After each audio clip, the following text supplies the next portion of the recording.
এখন আমগুলো ছুলে নিচ্ছি।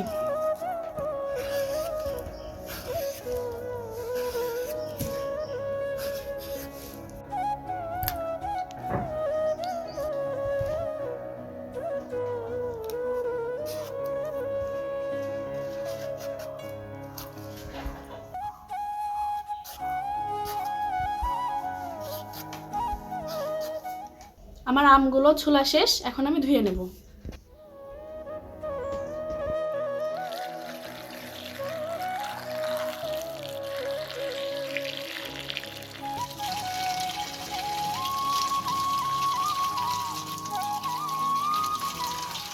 ধোয়া শেষ, এখন আমি এই আমগুলো এই কুড়নির সাহায্যে কুড়ে নেব।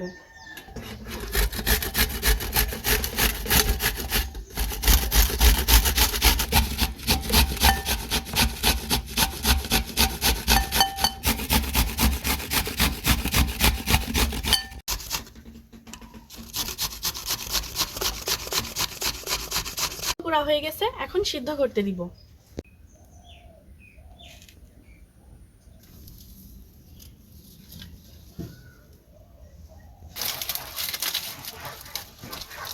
এখন আমি পানিগুলো দিয়ে দেব।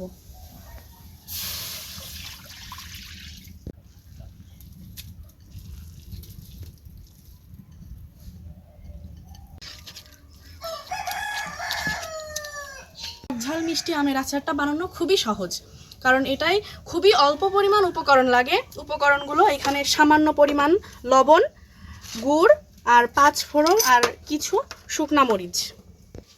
এই উপকরণগুলো দিয়েই আমি আজকে খুবই সহজে এবং খুবই দ্রুত আপনাদের এই আচারটা তৈরি করে দেখাবো।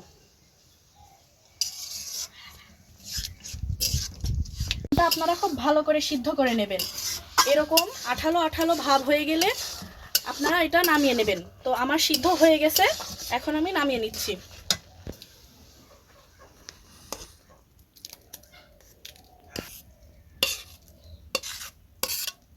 এই আমের আচারটায় শুধুমাত্র সরিষার তেলই ব্যবহার করতে হবে, অন্য কোনো তেল দিলে স্বাদটা আসবে না।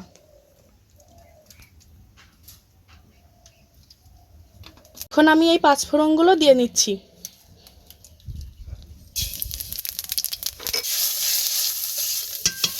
এখন আমগুলো দিয়ে দিচ্ছি।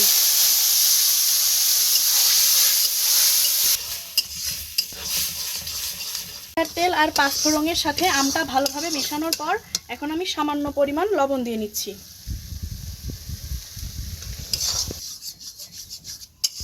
ঝালগুলো এখন আমি পাটায় পিষে নেব।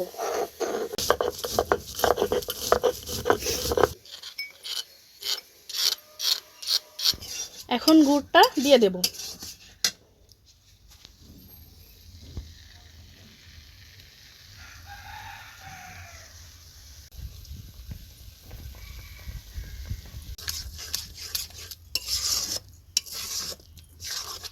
গুড়টা দিয়ে 5 মিনিট মতো জাল করে নিয়েছি। এখন ঝালের এই গুঁড়োটা দিয়ে দিচ্ছি।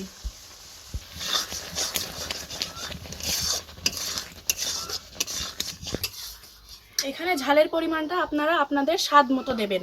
কেউ ঝাল একটু বেশি খেতে পছন্দ করে তারা একটু বেশি দেবেন, যারা একটু কম খেতে পছন্দ করে তারা একটু কম দেবেন।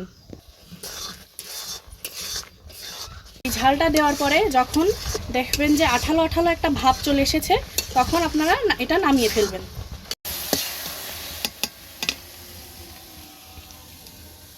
যখন নাড়তে নাড়তে দেখবেন যে এরকম একটা গাঢ় ব্রাউন কালার চলে এসেছে, তখন মনে করবেন যে এটা হয়ে গেছে।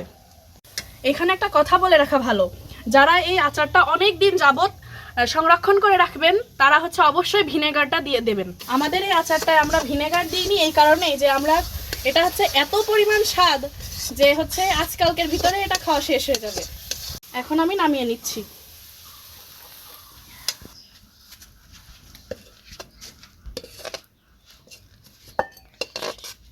এই যে আমাদের আমের টক ঝাল মিষ্টি আচার তৈরি হয়ে গেছে। আমের টক ঝাল মিষ্টি আচারটা জাস্ট অসাধারণ। এটা অবশ্যই আপনারা বাসায় ট্রাই করে দেখবেন। পরবর্তী ভিডিওতে ইনশাল্লাহ দেখা হবে। ততদিন পর্যন্ত আপনারা সুস্থ থাকেন, ভালো থাকেন এবং ভিডিওটি ভালো লাগলে অবশ্যই চ্যানেলটা সাবস্ক্রাইব করেন।